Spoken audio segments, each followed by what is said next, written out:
Bom, José Saramago foi um escritor português que nasceu na vila de Azínhaga, no concelho de Golegã, que era uma espécie de vila. E ele nasceu numa família de agricultores. O nome de seu pai era José de Souza e da sua mãe era Maria da Piedade. A sua vida é passada grande parte na cidade de Lisboa, para onde a família se mudou em 1924. Desde cedo, Saramago demonstrava grande interesse pelos estudos e pela cultura, sendo que essa curiosidade pelo mundo o acompanhou até a morte. Ele teve grandes dificuldades econômicas e isso impediu de fazer os estudos liceais. Formou-se numa escola técnica e teve seu primeiro emprego como serralheiro mecânico. Ele era muito fascinado por livros e, com isso, ele visitava à noite, com grande frequência, a Biblioteca Municipal Central. Bom, seu percurso profissional literário. Aos 25 anos, ele publica o primeiro romance Terra do Pecado, no mesmo ano do nascimento de sua filha. Depois da Terra do Pecado, Saramago apresentou ao seu editor o livro Caraboia, que depois de rejeitado permaneceu inédito até 2011. Persiste contudo nos esforços literários e, 19 anos depois, funcionário então da editorial Surusco, troca a prosa pela poesia, lançando os poemas possíveis. No espaço de 5 anos, publica sem alarde mais 2 livros de poesia, Provavelmente Alegria e O Ano de 1993. É quando troca também o emprego, abandonando a Estudos Cor para trabalhar no Diário de Notícias e depois no Diário de Lisboa. Bom, demitido do seu emprego, Saramago resolve dedicar-se apenas à literatura, substituindo de vez o jornalista pelo ficcionista. Bom, a partir daí, depois de ter publicado Terra do Pecado, Saramago retornou e publicou os livros Levantando o Chão. De 1980 a 1991, o autor trouxe mais 4 romances e fatos da realidade material.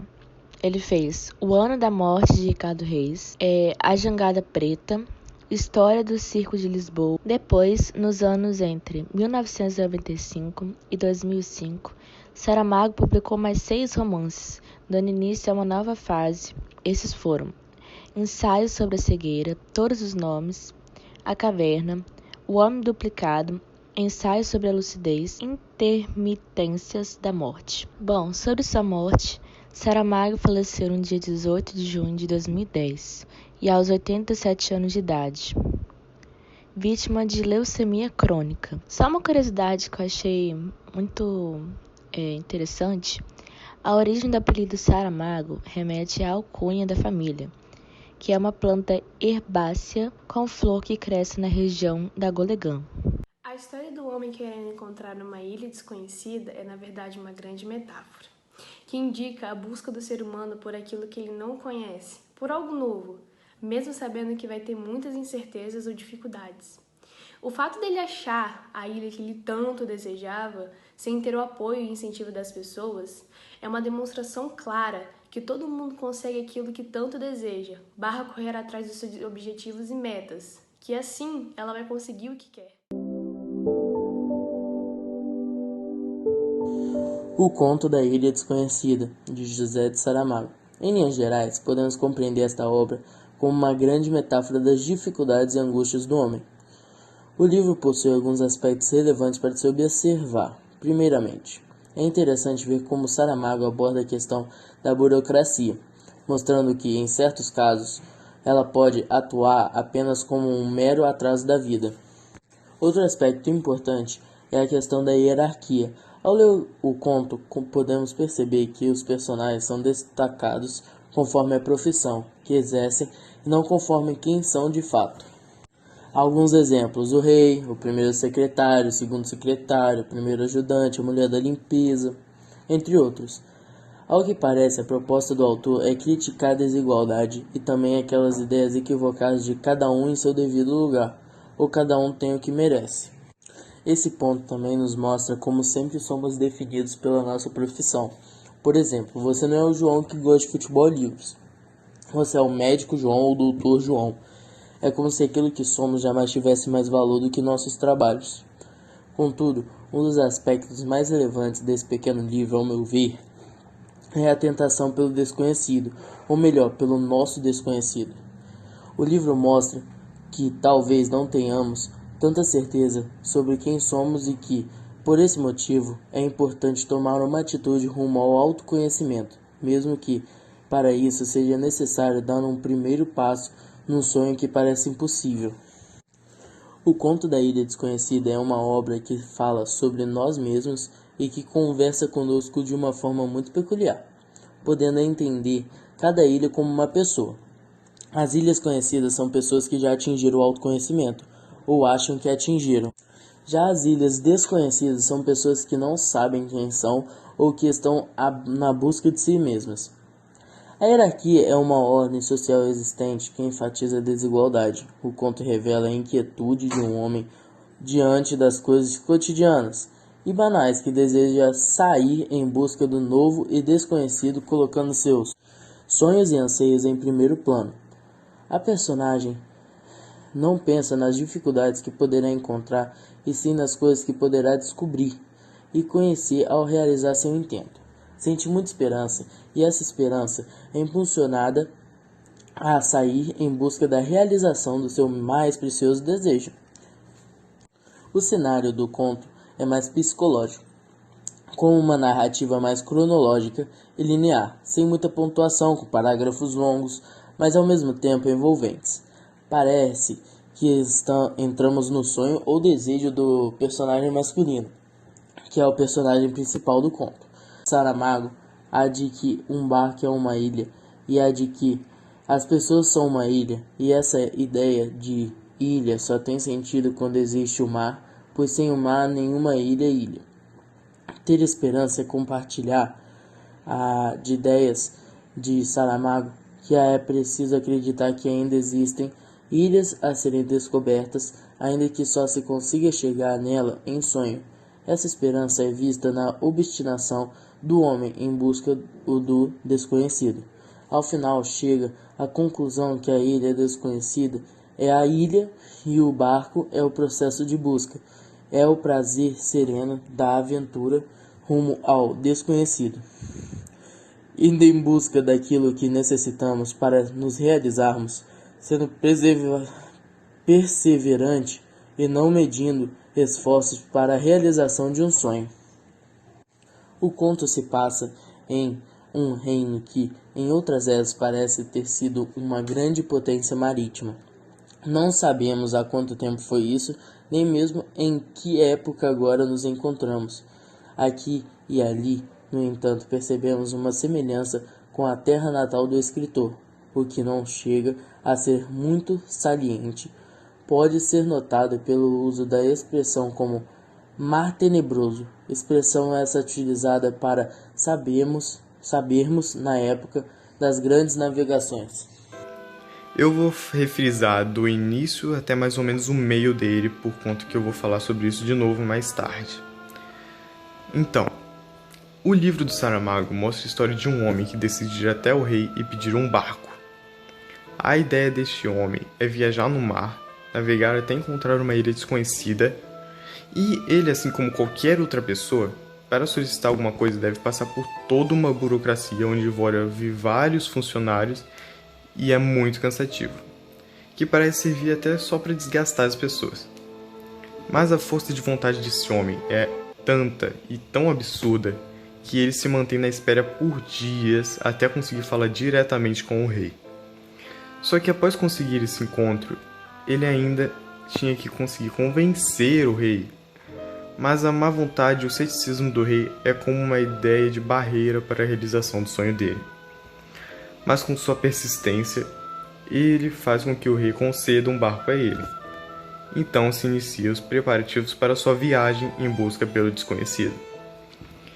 É possível entender com este livro como uma grande metáfora das dificuldades e angústias do desejo do homem. O Saramago conseguiu deixar várias lições nesse livrinho. Por exemplo, um ponto interessante é como o Saramago trata a questão da burocracia e como ela muitas vezes pode servir como um atraso na nossa vida e nada mais. Outro ponto interessante é a questão da hierarquia. Os personagens do livro são destacados conforme as profissões que eles exercem, e não conforme quem eles são. Se reparar, tem o rei, o primeiro secretário, o segundo secretário, o terceiro, o primeiro ajudante, o segundo ajudante e até chegar na mulher da limpeza. Talvez a proposta do Saramago seja criticar a desigualdade e também as ideias equivocadas de cada um no seu lugar. Cada um tem o que merece, ou talvez como somos definidos apenas por nossas profissões. Como, por exemplo, você não é o Rafael, você é o advogado Rafael. Você não é a Gabriela, você é a médica Gabriela. É como se a nossa profissão fosse mais importante do que aquilo que nós somos. Mas talvez um dos aspectos mais relevantes desse livro é a tentação pelo desconhecido. Mas não um desconhecido qualquer, mas o nosso desconhecido. O livro fala de certo modo que talvez não tenhamos tanta certeza de quem nós somos. Fala que talvez seja necessário tomar uma atitude quanto a isso, mesmo que seja dar um primeiro passo em um sonho que parece impossível. Tem uma passagem muito interessante nesse livro que o Saramago diz, que é necessário sair da ilha para ver a ilha, que não nos vemos se não sairmos de nós. As ilhas conhecidas são aquelas pessoas que acham ou já sabem até mesmo quem são. Já as desconhecidas são aquelas pessoas que não sabem quem são ou que estão na busca de si mesmo. Já para completar, O Conto da Ilha Desconhecida é um livro que fala sobre ambições, sobre conseguir aquilo que queremos e sobre a importância de descobrir quem nós somos. A narrativa de Saramago está sempre em busca de uma conscientização do leitor.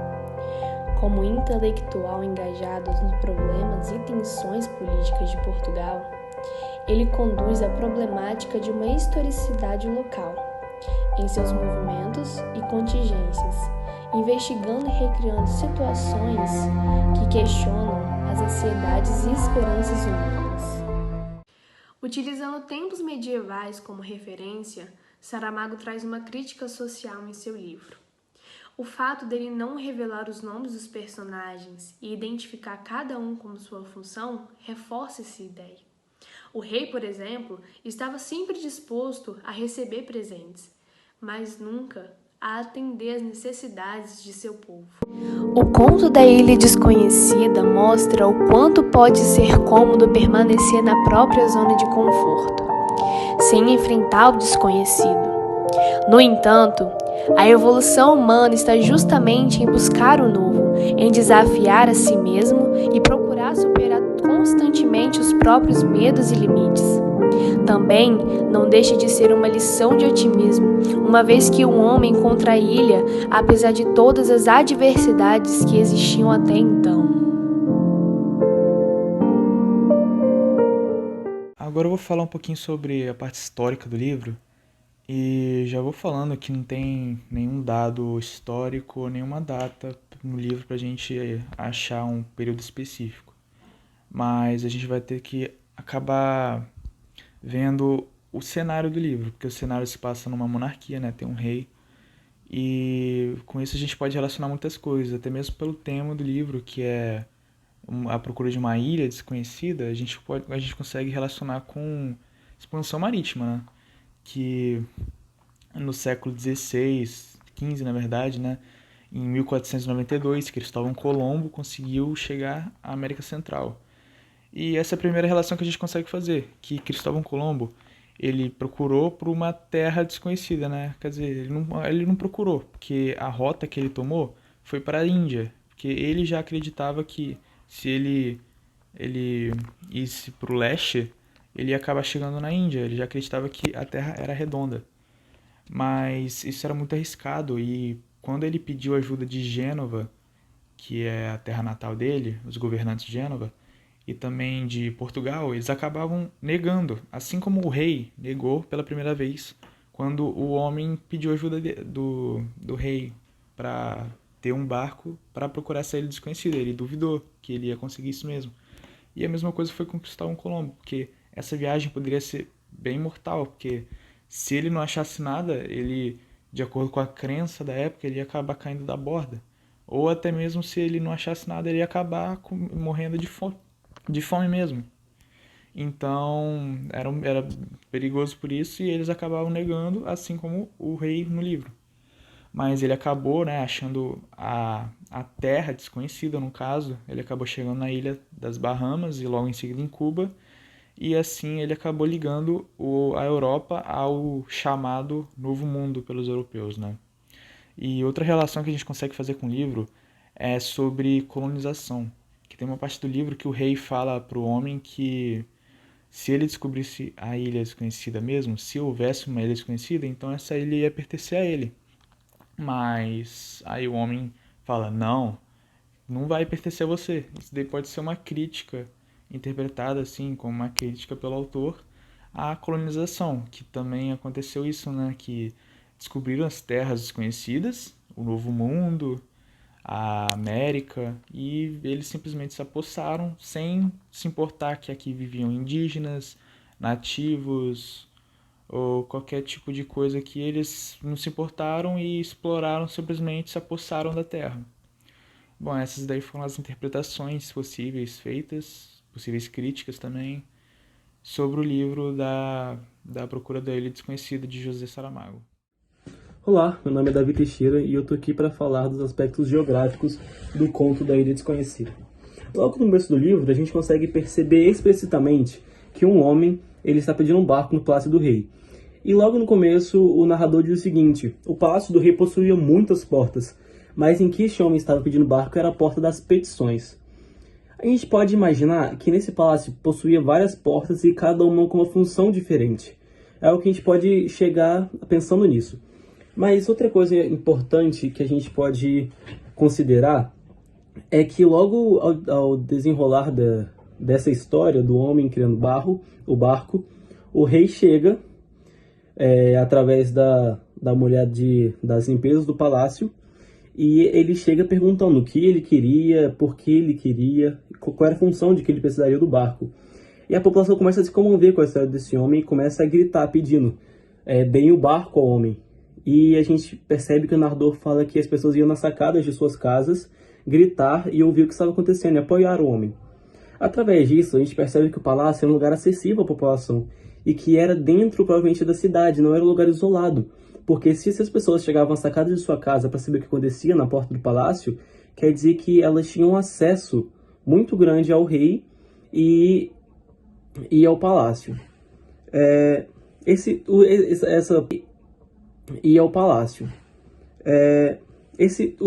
Essa parte especificadamente dos aspectos geográficos é muito complicado na questão do livro, porque é muito curto e realmente muito complicado.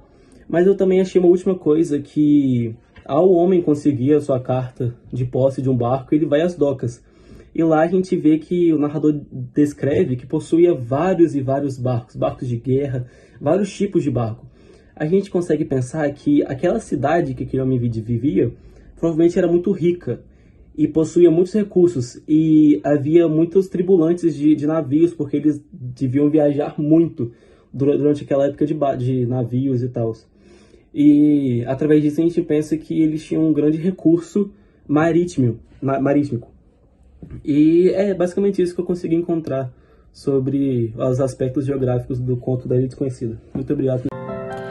Saramago, em seu livro, traz a seguinte reflexão: que não há tempo determinado para encontrar o lugar desejado, assim como nós precisamos muitas vezes, sem um respeito à determinação de um tempo em específico, sair de nós mesmos para encontrar o tão almejado.